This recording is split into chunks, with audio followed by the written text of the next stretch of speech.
complementar algo que dejé de decir en mi primera intervención. A propósito de la pregunta sobre los dominicos y los jesuitas. En realidad, el proyecto teocrático de Isabel y Castilla fue un proyecto como repito, por ser un proyecto teocrático, incluía la participación decisiva de una parte de la iglesia cristiana, que era la iglesia romana. En aquella época, 1492-1493, regida por el papa más corrupto de la historia de la Iglesia Católica. El señor Borja, que pasa a la historia como el papa Borgia, Alejandro VI. Como ha sido demostrado, Alejandro VI convivía y copulaba, disculpen la palabra, con su hija Lucrecia, y tenía ejércitos, aparte de ser casado y tener varios hijos. Uno de sus hijos, César Borgia, comandaba los ejércitos pontificios encargados de hacer la guerra y liquidar a todo aquel que se opusiera al poder de Alejandro. Y por supuesto también se sabe que Alejandro, para variar, compró su papado. No fue elegido legalmente y murió envenenado.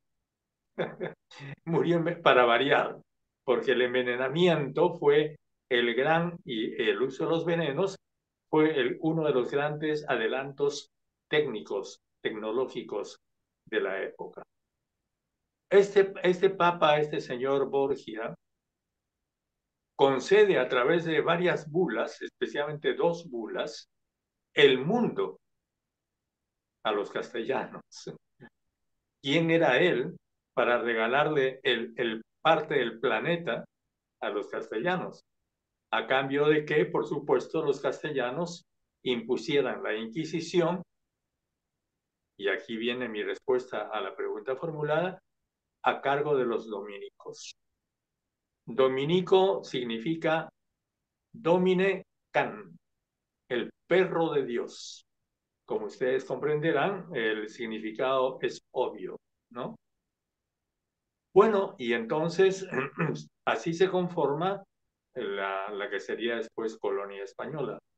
Lo segundo que tengo que decir es que el, esta formación del imperio que después se llamaría Imperio Español, que no fue en realidad Imperio Español porque fue Imperio de los Austrias, queda a cargo de los llamados Austrias, cuyo iniciador, como todos sabemos, es primero Carlos V y sigue su hijo Felipe II. Y eso hace que ese imperio sea un gran proyecto universal teocrático, pero, por supuesto, basado y contribuyente a la economía de los Países Bajos y Austria, como he dicho, lo cual es una paradoja porque los conocimientos y la actitud de los Austrias era una actitud absolutamente atrasada comparativamente a la actitud ya evolucionada.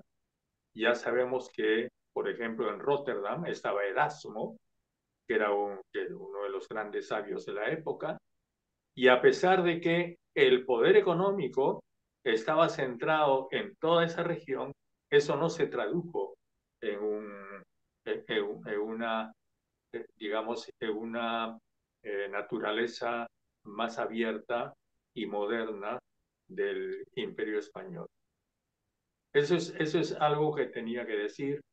Lo otro es que no hay ninguna disculpa, y esto es una respuesta a los hispanistas que dicen, bueno, tanto se critica, finalmente así era el mundo. No, señor, el mundo no era así, no era así. En 1200, los venecianos Marco Polo había llegado al reino de Gran Khan, a la China de la época. ¿Se le ocurrió conquistarlos? No, se entendieron. Y desde aquella época los venecianos comerciaban con el Gran Khan y tenían relaciones con él. Muchos siglos antes, los fenicios se habían movilizado y puesto factorías prácticamente en todo el mundo conocido. ¿Se les ocurrió conquistar, matar gente? De ninguna manera. Esos mismos siglos, los chinos seguían comerciando con la Europa de la época y lo habían hecho desde la época de Roma.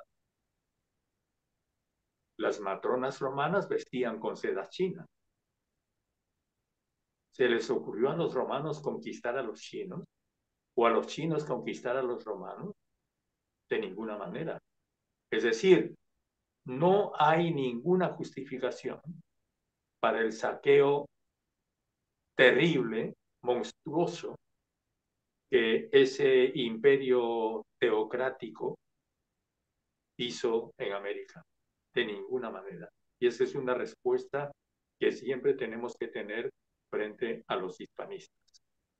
Ahora, eso significa que cuando hablamos históricamente de las relaciones entre los Austrias y su imperio y América, no nos olvidemos que estamos hablando de una parte del mundo. Porque ese pensamiento occidental al que Pilar y Luis se han referido, en realidad ignoraba el gran pensamiento de la época, que no era el pensamiento occidental, era el pensamiento chino y el indio, el pensamiento oriental y también el de la Iglesia Ortodoxa Oriental, el quizá el lugar más civilizado de la época, que era Bizancio, y cuya civilización se extendió hasta la actual Rusia.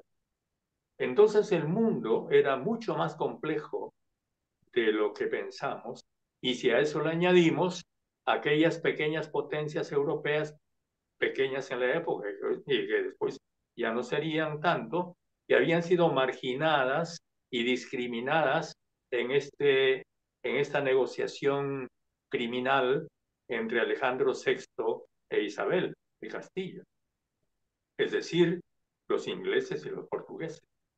Los ingleses le harían la guerra durante 300 años a España. Esa guerra es ignorada por la historia convencional. Fueron 300 años de guerra, hasta que, como sabemos, Inglaterra triunfó. Y triunfó a través de la independencia, porque, perdón, mis queridos compañeros, fuimos independizados por Inglaterra, con la plata inglesa, los militares ingleses y los jefes ingleses. Entonces, y eso nos abrió ya totalmente al capitalismo llamado moderno. Es decir, nos modernizó, pero en realidad no alcanzó a modernizar, ¿por cierto?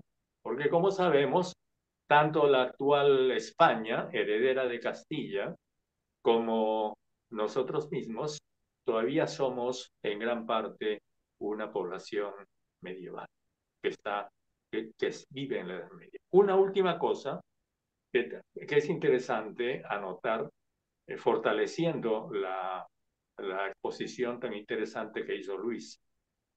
No nos olvidemos que cuando Thomas Jefferson toma la iniciativa de que, esto es antes de la Revolución Francesa, 1776, muchos años antes de que los que serían Estados Unidos tuviesen una constitución, ¿cuál es el modelo de él? Y lo dice explícitamente, ahí están sus discursos, son los iroqueses. La democracia no la inventan los griegos. Los griegos inventan la república. Recordemos el clásico libro de Platón sobre la república. La república no, lo que Platón describe como república no es una democracia. Tampoco la inventan los franceses. La ilustración francesa vendría después o simultáneamente. Es una invención de los iroqueses, porque los iroqueses tenían congresos, participaban las mujeres, gran parte de las comunidades iroquesas eran gobernadas por mujeres, y los iroqueses eran un pueblo grande que habitaban los Estados Unidos. Claro, después pues fueron exterminados como todos los pueblos del norte por los ingleses.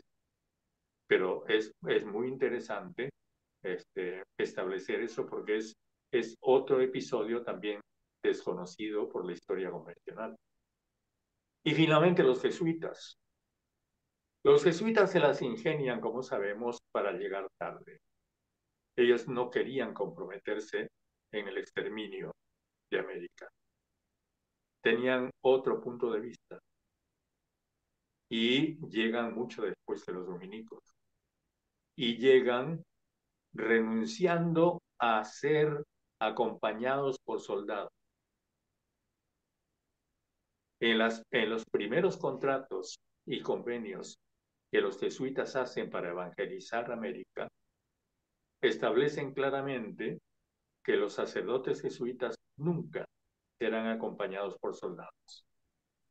Los jesuitas evitan complicarse con la Inquisición, como se complican los dominicos, llegan tarde a propósito y, como sabemos, establecen todo un Estado dentro del Estado colonial caracterizado por la defensa de los indígenas, una participación activísima de los indígenas a través de sus misiones. Y las misiones jesuitas, como sabemos, cubren todo el oriente de la actual Bolivia y gran parte del actual Paraguay. Y ellos crean ahí un Estado caracterizado por la ausencia de dinero y la colectivización del trabajo. Que por supuesto ese Estado sería prohibido cuando los jesuitas son expulsados y los guaraníes serían, como puedo decir, también exterminados por los esclavistas portugueses cuando son entregados a la ferocidad de los esclavistas, los bandeirantes, ¿no? Los esclavistas portugueses. Es una historia sumamente triste, pero que ha sido largamente estudiada y expuesta, por eso simplemente no quiero llegar de mencionar. Algo más y me quedo ahí. Yo creo que en realidad quedan muchísimas cosas por decir. Podríamos pasarnos toda la noche hablando de este asunto, pero sería abusar de ustedes. Así que mejor me voy a dormir y los invito también a un buen sueño.